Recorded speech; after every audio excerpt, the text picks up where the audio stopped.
जयकारा।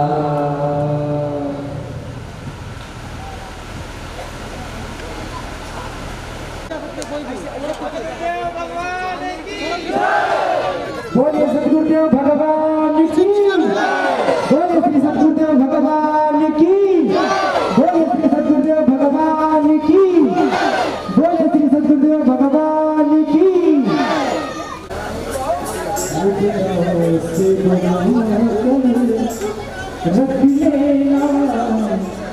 मुझदा से बना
तो भगवान के दूत, भगवान के जो द्वारपाल हैं, ये द्वारपाल कभी ब्राह्मणों को रोकने की भूल नहीं कर सकते हैं। भगवान ने छूट दे रखी है कि हमारे घर में कभी भी किसी भी समय सदगुरुदेव भगवान की जय हो, श्री सदगुरुदेव भगवान की जय हो, श्री सदगुरुदेव अयोध्यानाथ की जय हो, तीनों भैयन की जय हो, चारों भैयन की जय हो, चारों बहनी जय हो, श्री नागेश्वर नाथ महादेव की जय हो, श्री क्षीरेश्वर नाथ महादेव की जय हो, श्री सदगुरुदेव भगवान की जय हो, श्री सदगुरुदेव भगवान की जय हो, श्री सदगुरुदेव भगवान की जय हो। तो इस प्रकार से भगवान के जो दूत हैं, जो द्वारपाल हैं, वो कभी ये भूल नहीं कर सकते ब्राह्मण को अंदर जाने से रोक दें।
भाभी जी ने ही आपको मेरे पास भेजा है, तो यदि मेरी भाभी जी ने मुझको आपको मेरे पास भेजा है तो मेरी भाभी जी ने मेरे खाने पीने के लिए भी कुछ भेजा होगा। जब इतना कहा भगवान ने तो सुदामा जी को याद आ गया कि वो 4 मुट्ठी तंदूर वो भी 4 जगह से अलग अलग लाए गए हैं। अलग अलग घर के लाए हुए चावल अलग ही समझ में आ जाते हैं। याचित्वा चतुरो मुष्टिन विप्रान पृथुक तंडुलान चैलखंडेन तान बद्ध्वा भरत्रे प्रादादुपायनम। सुदामा जी को 4 मुट्ठी चावल जब तक ध्यान आया तो सुदामा जी ने हाथ जोड़ करके कहा, अरे लाला मेरे पास क्या रखा है तुझको देने के लिए, मैं क्या लेकर के आऊंगा तुम्हारे लिए। सुदामा जी ने कहा, भगवान ने कहा देखो मित्र अगर लाए हो तो दे दो, नहीं तो ऐसी वैसी बात मत करो। सुदामा जी ने कहा देखो मित्र मैं अपने घर से कुछ लेकर के नहीं आया हूं। भगवान ने कहा देखो ये मेरा मित्र लगता है मेरे सामने दे भी नहीं पाएगा। तो भगवान ने कहा मित्र लगता है तुम मेरे स्वभाव को भूल गए हो, और यदि आप मेरे स्वभाव को भूल गए हो तो मैं अपना स्वभाव आपको फिर से याद दिलाए देता हूं। याद दिलाइए। भगवान ने कहा सुनो मेरा स्वभाव कैसा है। पत्रम पुष्पम फलम तोयम यो मे भक्त्या प्रयच्छति तदहं भक्त्युपहृत मस्नामि प्रयतात्मनः। मित्र साहब आप मेरे स्वभाव को भूल गए हो, और मेरा स्वभाव कैसा है? बोले मेरा भक्त मेरे पास प्रेम से लाए अगर एक पत्ता ला करके तुलसी 10 पत्ती ला करके मेरे ऊपर चढ़ा दे तो मैं उसी से बहुत प्रसन्न हो जाता हूँ। फल ला करके चढ़ा दे तो मैं फल से प्रसन्न हो जाता हूँ। फूल ला करके चढ़ा दे तो मैं फूल से प्रसन्न हो जाता हूँ। अगर कुछ ना हो उसके पास तो एक गिलास जल ला करके हमको चढ़ा दे तो मैं उससे ही उसके ऊपर प्रसन्न हो जाता हूँ। तो लगता है आप मेरे स्वभाव को भूल चुके हो। सुदामा जी ने कहा अरे मित्र तुम लाख प्रवचन दो, लेकिन जब हम अपने घर से कचूल लेकर के नहीं आए तो फिर तुमको कैसे दे दे। भगवान ने कहा ठीक है मित्र अगर नहीं लाए तो कोई बात नहीं, पर एक बात बताओ। बोले क्या? बोले आपने अपना विवाह किया मुझको बुलाया नहीं, अपने मित्र की याद नहीं आई तुमको। सुदामा जी कुछ नहीं बोल पा रहे हैं, पर भगवान अचानक बोले भगवान ने कहा मित्र एक बात बताओ। बोले क्या? बोले जब से आप आए हैं तब से इस दाहिने हाथ को बहुत जोर से दबा करके रखे हैं, क्या कारण है? सुदामा जी ने कहा देखो मित्र, अब तुम मेरे दाहिने हाथ के चक्कर में मत पड़ो। इतनी दूर से यात्रा करके आया हूँ, सफर करके आया हूँ, तो थोड़ा बहुत दर्द है, बाकी का कुछ नहीं है। भगवान ने कहा राम राम, आपके हाथ में दर्द है और मैं पैरों को दबा रहा हूँ। अरे लाओ मुझको 2 हाथ, 1 मिनट में सारे दुख आपके दूर कर दूंगा। सुदामा जी ने कहा देखियो लाला मेरे पास मत आइयो। सुदामा जी बार बार रोकते रहे और भगवान पलाट तोड़ करके गए और सुदामा जी के हाथों को पकड़ा और जैसे पकड़ा तो जो चावल की पुटकी सुदामा जी अपने घर से लेकर के आए थे, वो चावल की पुटकी धड़ाम से नीचे गिरी। भगवान ने तुरंत उसे उठाया, उठा करके खोल करके 1 मुट्ठी चावल निकाला और अपने मुख में डाल लिया और दूसरी मुट्ठी चावल निकाल करके जैसे भगवान अपने मुख में डालने वाले थे कि भगवती रुक्मिणी देवी ने आकर के भगवान के हाथों को पकड़ लिया। अच्छा, रुक्मिणी माता ने भगवान के हाथों को क्यों पकड़ लिया? मानो रुक्मिणी माता ने मन में विचार किया कि स्वामी जी कच्चे चावल हैं, प्रेम में आकर के आप कच्चे चावल पाते जा रहे हैं, कहीं आपका पेट न खराब हो जाए। इसलिए रुक्मिणी माता ने आकर के भगवान के हाथ को पकड़ लिया।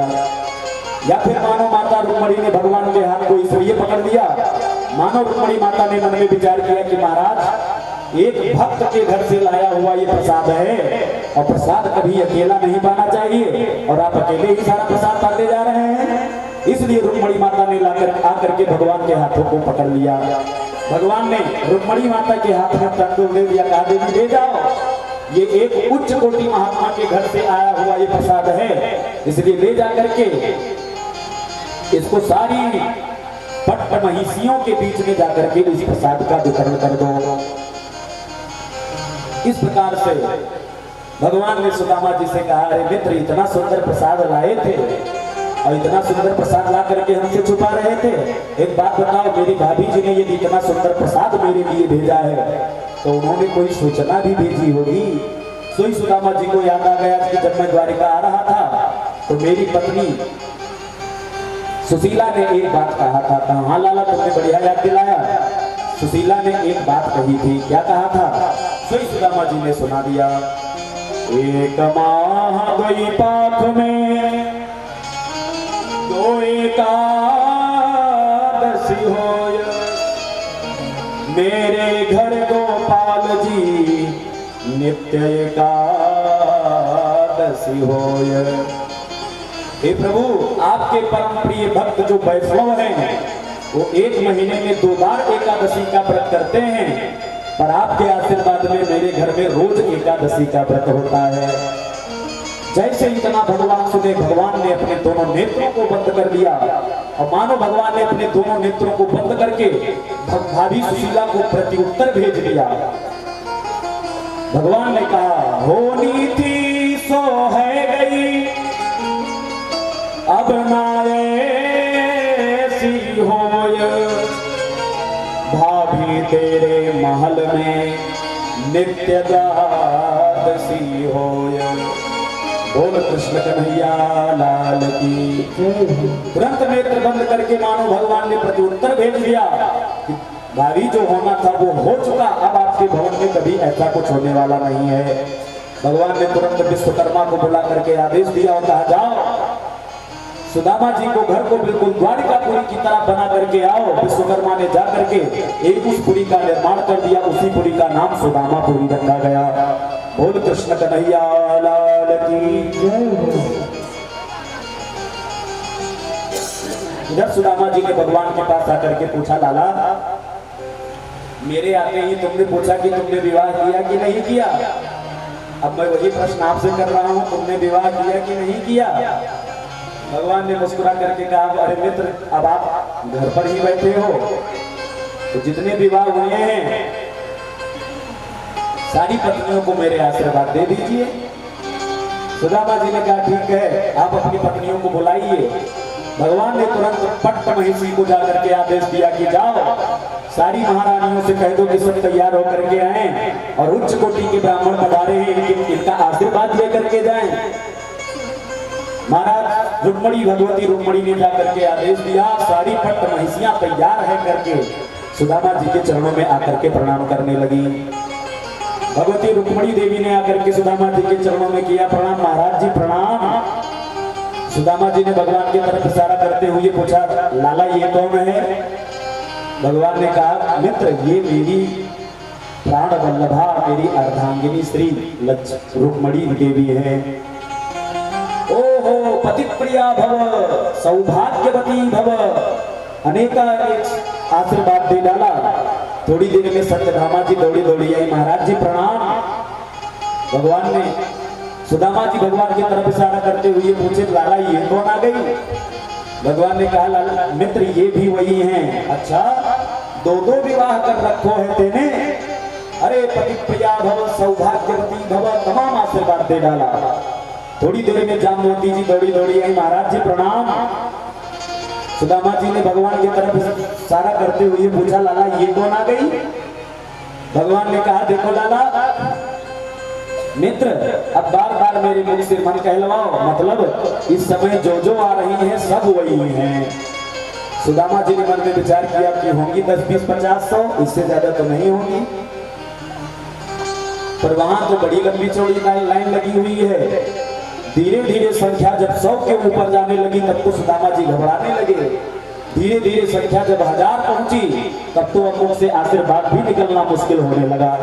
अब तो संक्षिप्त में ही भव भव भव भव करना शुरू कर दिए और धीरे धीरे जब संख्या 5000 तक पहुंची तब तो भव भव निकलना भी मुख से बंद हो गया। सुदामा जी घबरा करके भगवान के पास आए और पूछे, लाला बताओ अभी कितनी संख्या है? भगवान ने मुस्कुरा करके कहा, मैं अभी तो आधी हूं ना भाई। भगवान ने सुदामा जी को बड़ा आश्चर्य हुआ, अरे राम राम तो पूरी संख्या कितनी है?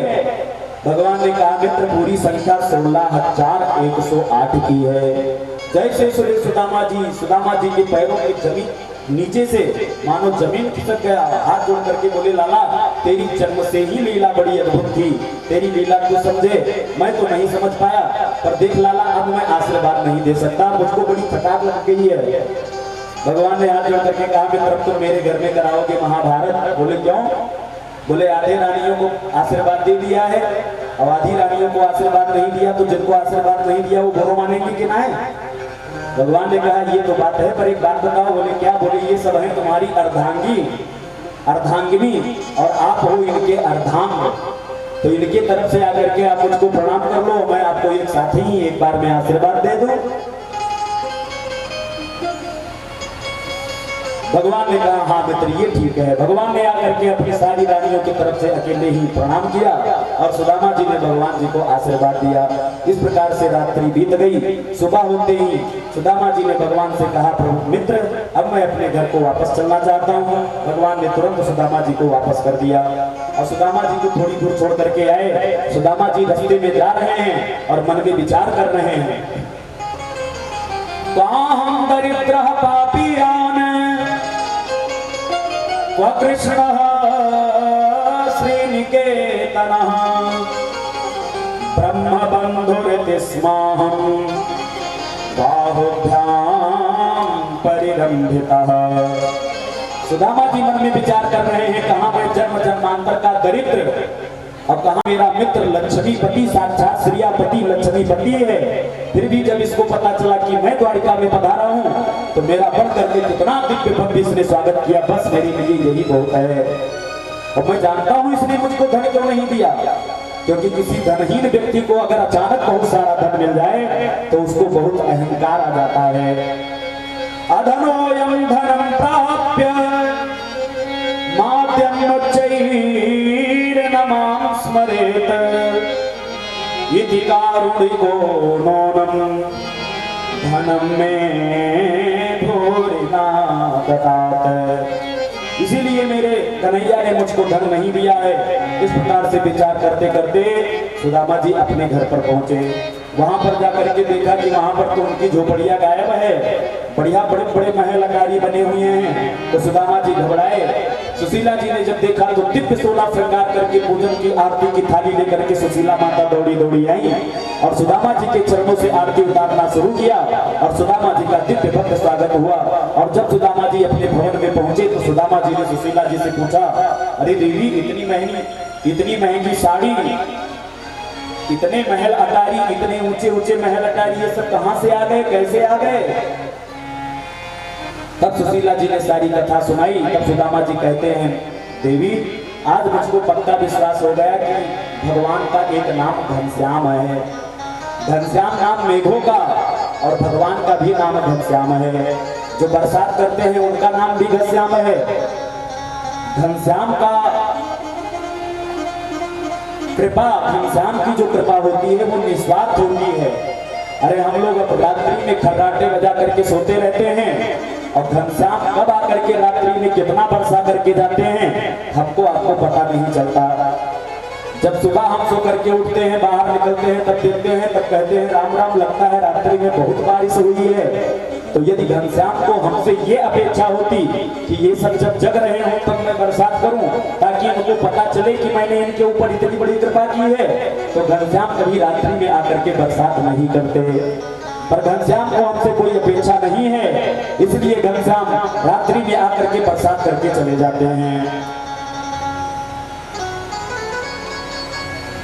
भगवान का भी ऐसा स्वभाव है। अरे लेने वाले को स्वयं पता नहीं चलता कि कहां से आया, कैसे आया। जब भगवान की कृपा बरसने लगती है तब लेने वाले को, पाने वाले को स्वयं पता नहीं चलता कि कहां से आ रहा है, कैसे आ रहा है। अगर भगवान को ये इच्छा होती कि ये हमारे भक्त जब जग रहे हो तो इनको बता करके मैं इनके ऊपर कृपा करूं ताकि ये मेरे महत्व को समझें, जाने, तो भगवान को हमसे ऐसी आपसे कोई अपेक्षा नहीं है। इसलिए भगवान भक्तों के ऊपर अपने अहरनिश कृपा करते ही रहते हैं। इस प्रकार से भगवान की अनेक दिव्य लीलाएं हैं। पर परीक्षित ने हाथ जोड़ करके प्रश्न किया कि महाराज कृपा करके बताइए मेरे दादा दादी का विवाह कैसे हुआ था। तो शुक्राचार्य जी बहुत प्रसन्न हुए। अरे तक्षक नाग कुछ ही देर में आकर के परीक्षित को डसने वाला है। और भगवान की लीलाओं को सुन सुन करके परीक्षित ये इस बात को भूल ही चुके हैं कि तक्षक आकर के मुझको काटेगा, डसेगा, मैं मर जाऊंगा। इसीलिए ऐसी बातें पूछ रहे हैं। शुक्राचार्य जी प्रसन्न है गए। शुक्राचार्य जी ने कहा, राजन ध्यान से सुनिए, एक बार की बात है, वसुदेव जी की एक बिटिया है जिनका नाम है सुभद्रा देवी। वो जब सयानी हो गई तो वसुदेव जी ने अपने सारे पुत्रों को, भगवान को बुलाया, बलराम जी को बुलाया, दोनों को बुला करके अपने पास बिठाया और पूछा, अरे भैया तुम सबकी बहना, हमारी बिटिया सयानी हो गई है, इसलिए इसका विवाह कहीं करना चाहिए। दाऊ जी ने कहा, पिताजी बिल्कुल चिंता मत करो, मेरा पक्का चेला दुर्योधन है, मैं अपनी बहन का विवाह दुर्योधन के साथ करूंगा। और भगवान चाहते हैं कि सुभद्रा माता का विवाह अर्जुन के साथ हो और दाऊ जी चाहते हैं कि दुर्योधन के साथ हो। तो भगवान सुभद्रा माता के पास आकर के अर्जुन के इतने गुण गाए कि सुभद्रा माता के हृदय में अर्जुन के लिए स्थान बन गया। लेकिन दुर्योधन के साथ विवाह दाऊ जी करने वाले हैं। तो अर्जुन ने इशारा किया और भगवान ने इशारा किया और अर्जुन त्रिदंडी स्वामी बनकर के द्वारिका में पधारे। अर्जुन तीर्थयात्रायां पर्यटन नवनी प्रभु गता प्रभासमकृणो मातुले स आत्मनः। ब्राह्मण का भेष बना करके अर्जुन आए और सुभद्रा माता का हरण करके लेकर के गए। इस प्रकार से उनका विवाह हुआ। बोल कृष्ण कन्हैया लाल की। और परीक्षित वेद भगवान के गुणानुवाद को गाते गाते अंत में नेत कह करके थक जाते हैं कि बस इतने नहीं। अरे वेद भगवान की बात हटाओ, शेष भगवान 1000 फलों से हमेशा भगवान के गुणानुवाद को गाते गाते थक जाते हैं और अंत में कहते हैं भगवान इतने नहीं और इससे ज्यादा है, इससे आगे हैं, मेरी वाणी वहां तक नहीं जा सकती जहां तक मेरे भगवान की लीला है। और परीक्षित ने प्रश्न किया कि महाराज एक बात बताओ। बोले क्या? बोले भोलेनाथ के भक्त हमेशा माला माल दिखाई देते हैं और नारायण के भक्त हमेशा दरिद्र दिखाई देते हैं, तो ये कैसे हो जाता है? तब शुक्राचार्य जी ने कहा, देखो नारायण हमारे बहुत भोंक बजा करके अपने भक्तों को धन देते हैं, पर भोले बाबा हमारे बड़े भोले वाले हैं। एक लोटा जल चढ़ा दो, प्रसन्न होकर के त्रैलोक्य की संपदा आपको दे देंगे। छड़े रुष्टा छड़े तुष्टा रुष्टा तुष्टा छड़े छड़े आपके ऊपर प्रसन्न हो गए तो देवराज इंद्र के सिंहासन पर आपको सिंहासनासीन कर देंगे। और यदि आपसे नाराज हो गए तो वही जाने क्या क्या कर सकते हैं आपके साथ। तो जैसे हम लोग बाजार में जब मिट्टी का बर्तन जो मटकी होता है उसको खरीदने के लिए जब जाते हैं तो 10 बार उसको बजा बजा करके चेक करते हैं कहीं ये कच्चा तो नहीं है। अगर कच्चा है तो फूटने का डर है, और ये फूटने का डर है तो इसको लेकर के हम नहीं जाएंगे। तो ऐसा ही स्वभाव मेरे प्रभु का है। भगवान अपने भक्तों को खूब ठोक बजा करके पहले ही ठोक बजा लेते हैं, कहीं मेरा भक्त टूट तो नहीं जाएगा, कहीं फूट तो नहीं जाएगा। और जब भगवान को लगता है कि नहीं अब ये मटका बिल्कुल तैयार हो चुका है, तब भगवान नारायण अपने भक्तों को परम गति देते हैं। एक बार सारे महात्माओं ने मन में विचार किया कि ब्रह्मा विष्णु महेश इन तीनों देवताओं में सबसे बड़ा कौन है। तो इसकी परीक्षा करने के लिए भृगु महात्मा को लगा दिया, कहा जाओ पता लगा करके आओ कि ब्रह्मा विष्णु महेश इन तीनों में को सबसे बड़ा कौन है। तो भृगु जी सबसे पहले ब्रह्मा जी के पास गए, प्रणाम नहीं किए तो ब्रह्मा जी लाल पीले है गए। इसके बाद शंकर भगवान के पास पहुंचे, शंकर भगवान को प्रणाम नहीं किए तो शंकर बाबा भी नाराज रह गए। इसके बाद सीधा बैकुंठ में पहुंचे, और बैकुंठ में भगवान श्री लक्ष्मी नारायण प्रभु सो रहे थे। नारायण के वक्षस्थल पर जाकर के भृगु महात्मा ने पादप प्रहार किया और भगवान के नेत्र खुले तो भगवान भृगु महात्मा के चरणों को पकड़ करके बैठ गए और हाथ जोड़ करके प्रार्थना करने लगे। अतीव कोमलौ तात चरणौ ते महामुने इत्युक्त्वा विप्रचरणो मर्दयन्